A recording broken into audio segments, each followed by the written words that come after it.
Hello developers, welcome back to Zango rest API. তো আজকের এই ভিডিওতে আমরা দেখব জ্যাঙ্গো কাস্টম সিরিয়ালাইজার। আসলে আমরা কাস্টম সিরিয়ালাইজারটা কেন ব্যবহার করে থাকি? খুব সহজ কথায়, আমাদের যে সিস্টেমে ফ্রন্ট এন্ড অথবা আদার্স কোনো সিস্টেম থেকে যেই ডাটাগুলো আসবে সেই ডাটাগুলোর ভ্যালিডেশনের প্রয়োজন, সাথে আমাদের একটা শক্তিশালী অথেন্টিকেশন সিস্টেমের প্রয়োজন। তো এই দুইটার মূলত কারণেই আমরা জ্যাঙ্গো কাস্টম সিরিয়ালাইজার ব্যবহার করে থাকি। তো চলো একটা রিয়েল লাইফ এক্সাম্পলের সাথে আরও সুন্দরভাবে বিষয়টা বোঝা যাক। তো সর্বপ্রথম চলে যাবো আমি আমার কোড এডিটরে। আমার সার্ভার এখানে রানি আছে। এবার আমরা যেহেতু একটা কাস্টম সিরিয়ালাইজার বানাবো, তো আমি সর্বপ্রথম চলে আসবো আমার সিরিয়ালাইজার ফিল্ডে। এখানে আমি সিরিয়ালাইজার একটা নতুন ক্লাস নেব। তো আমি লিখলাম ক্লাস কাস্টম কাস্টম ডাটা। এটা একটা নতুন সিরিয়ালাইজার। আচ্ছা, এবার আমাদের একটা জিনিস ইম্পোর্ট করা লাগবে ফ্রম, এটা হবে রেস্ট ফ্রেমওয়ার্ক থেকে ইম্পোর্ট করবো আমরা সিরিয়ালাইজারসকে, এবং এখানে আমরা ডিরেক্ট সিরিয়ালাইজারকে ইনহেরিট করব। ডট সিরিয়ালাইজার ডট বড় হাতে সিরিয়ালাইজার। মূলত সিরিয়ালাইজারের কাজই হলো জেসন বানানো। তো আমরা যখন জেসন বানাবো তখন একটা কি থাকবে, একটা ভ্যালু থাকবে। কি ভ্যালু? পেয়ারে জেসন হয়। তো আমরা যে ফিল্ডকে জেসন ফরম্যাটে বানাবো, প্রথমে সেই ফিল্ডের নাম দেওয়া লাগবে। যেমন আমি দিলাম আইডি, এবং এটার ভ্যালিডেশন করব ঠিক এমন, মানে আমরা এক একটা ফিল্ড নেব। যেমন সিরিয়ালাইজার ডট, আমি এটাকে কি ফিল্ড নিতে পারি? ইন্টিজার ফিল্ড নিতে পারি। ইন্টিজার মানে এখানে আমার দেওয়া লাগবে।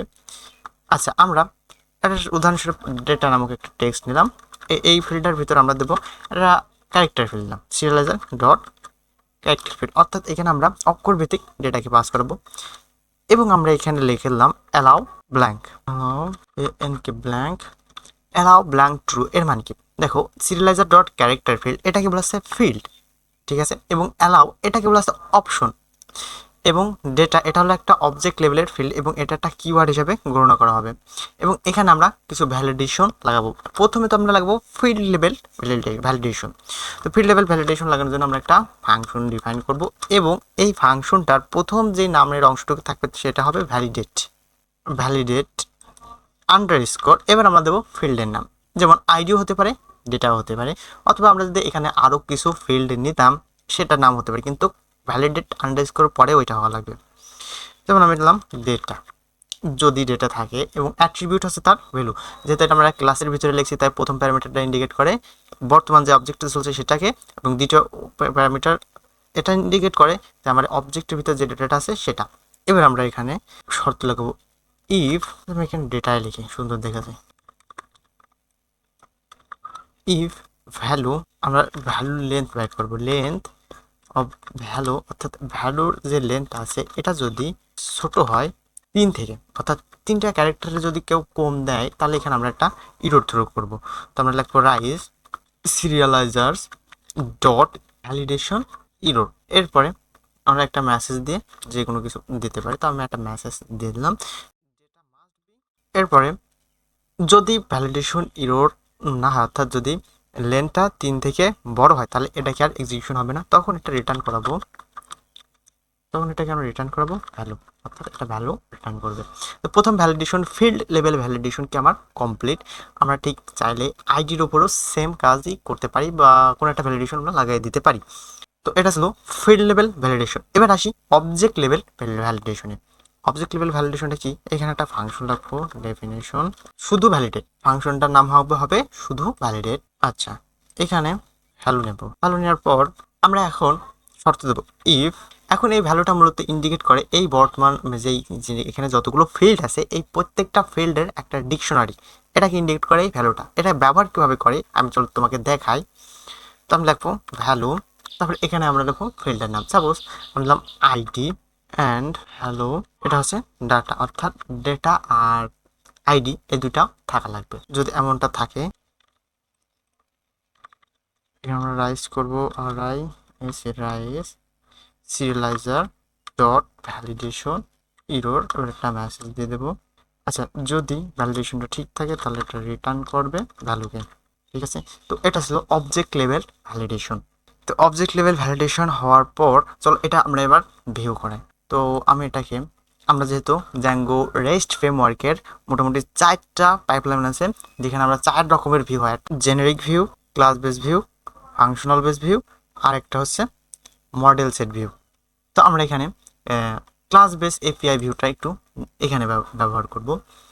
তো সিরিয়ালাইজার তো ইনপুট আছে এখানে আমার অলরেডি, স্টুডেন্ট সিরিয়ালাইজার, ইমেজ সিরিয়ালাইজার, সাথে আমার কাস্টম সিরিয়ালাইজারটাও নিয়ে নেব, কাস্টম ডেটা। এবং আমরা এখানে নতুন একটা ক্লাস বানাবো। ক্লাসটাও সিম্পল একটা ক্লাস, কাস্টম ক্লাস এপিআই। আচ্ছা, আমরা এপিআই ভিউকে এখানে ইনহেরিট করলাম এই ক্লাসটা। দেন পারমিশন অ্যালাউ অ্যানি করি। দেন আমরা পোস্ট রিকোয়েস্ট হ্যান্ডেল করব।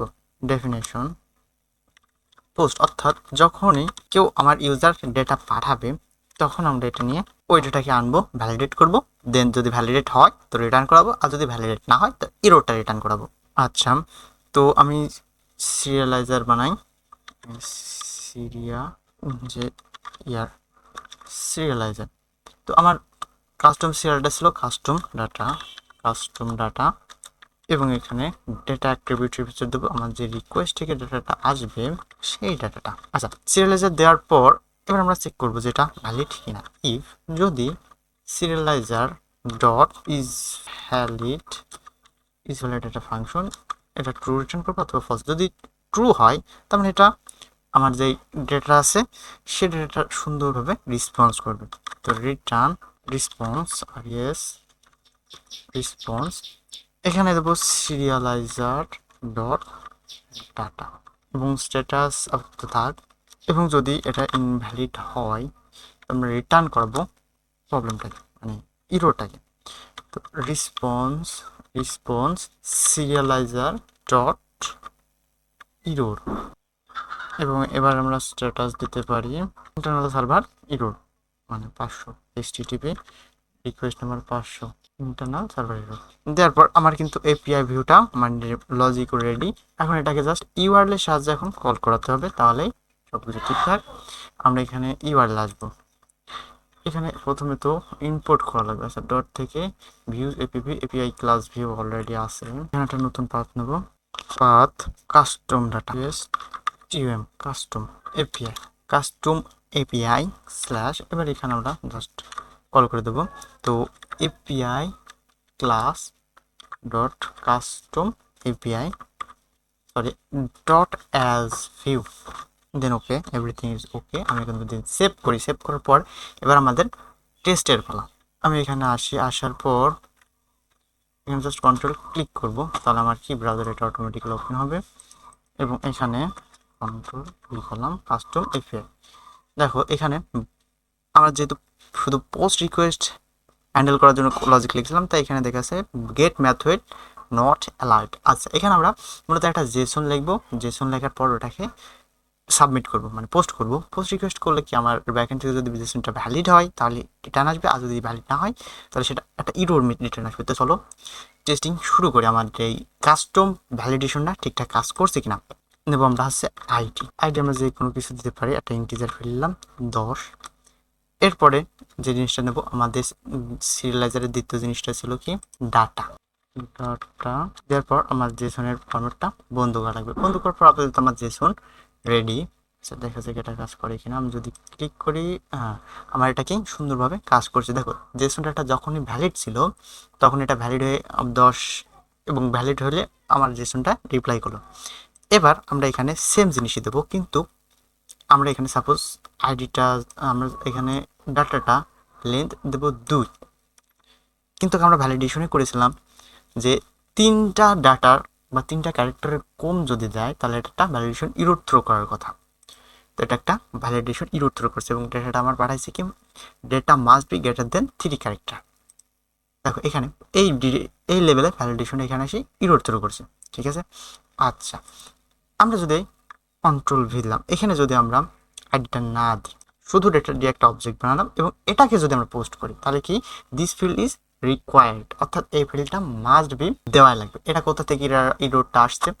এটা ইরোরটা আসছে মূলত এখান থেকে। আমরা যখন ইন্টিজার ফিল্ড দিয়েছিলাম এখান থেকে মাস্ট বি আমরা এই ডেটাটা দেওয়া লাগবে। আচ্ছা, আমরা এখানে একটা নতুন একটা অপশন নিলাম, রিকোয়ার্ড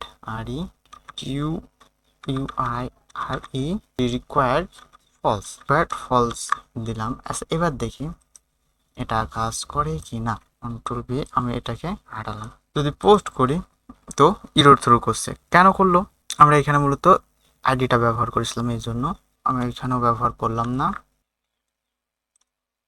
এবার কিন্তু ঠিকই গেছে। দেখো আমরা যখনই এটা রিকোয়ার্ড ফলস করলাম, রিকোয়ার্ড কিন্তু একটা অপশন, ঠিক আছে। সিরিয়ালাইজার ডট ইমেজ ফিল্ড এটাকে আমরা বলা হচ্ছে ফিল্ড, আর এই ব্র্যাকেটের ভিতরে যেগুলো থাকে সেগুলো হচ্ছে অপশন। আমরা এটাকে রিকোয়ার্ড ফলস করলাম, তখন আমরা কিন্তু এর ভিতরে ভ্যালিডেটেড মানে অবজেক্ট লেভেল ভ্যালিডেটের ভিতরে আমরা সেই কিন্তু সেটা আর ব্যবহার করতে পারবো না। এখানে যদি আমরা টোলজেট এখানে যদি আমরা এটাকে ব্যবহার করি, তাহলে এটা মাস্ট বি আমাকে কি দেওয়া লাগবে, রিকোয়ার্ড ট্রু করা লাগবে। তাহলে বিষয়টা কি সম্পূর্ণ বোঝা গেল। দেখো খুবই সিম্পল কথা, এটা একটা সিরিয়ালাইজার, এটা জেসনকে ভ্যালিডেট করবে এবং একটা অথেন্টিকেশন সিস্টেমের সাথে আমরা এখানে আমাদের ইচ্ছা মতো ফিল্ড নিতে পারি। এবং এটা অনেকটা আমরা যদি কোনো মডেল সিরিয়ালাইজারের সাথে ব্যবহার করি, তাহলে সেই ক্ষেত্রে কী করা লাগবে, আমার এই মডেলে যে কটা ফিল্ড থাকে সেই কটা ফিল্ড অনুযায়ী আমাদের এখানে ফিল্ড নেওয়া লাগবে। দেন আমরা এক একটা ফিল্ড লেভেলে ভ্যালিডেশন করতে পারি, দেন অবজেক্ট লেভেল ভ্যালিডেশন করতে পারি। ফিল্ড লেভেলে ভ্যালিডেশন হবে ভ্যালিডেট আন্ডারস্কোর তারপর ফিল্ডের নাম, আর অবজেক্ট লেভেলের ভ্যালিডেশন হবে ডিরেক্ট ভ্যালিডেট ফাংশন সাহায্যে। এবং প্রথমটা দ্বিতীয় প্যারামিটারটা হচ্ছে তার ভ্যালুকে ইন্টিগ্রেট করবে এবং সবসময় রিটার্ন করবো আমরা ভ্যালুটাকে। এবং আমরা এখানেই লজিক লিখতে পারি, সেভ করার লজিক, এখানে আমরা সেভ করার লজিকটাও লিখতে পারি, আপডেট করার লজিকটা আমরা এখানে লিখতে পারি। আজকের ভিডিওটা এ পর্যন্তই, দেখা হবে পরবর্তী ভিডিওতে। সুস্থ থাকবেন, ভালো থাকবেন। ভিডিওগুলো ভালো লাগলে একটা সাবস্ক্রাইব অবশ্যই করেন। আল্লাহ হাফেজ।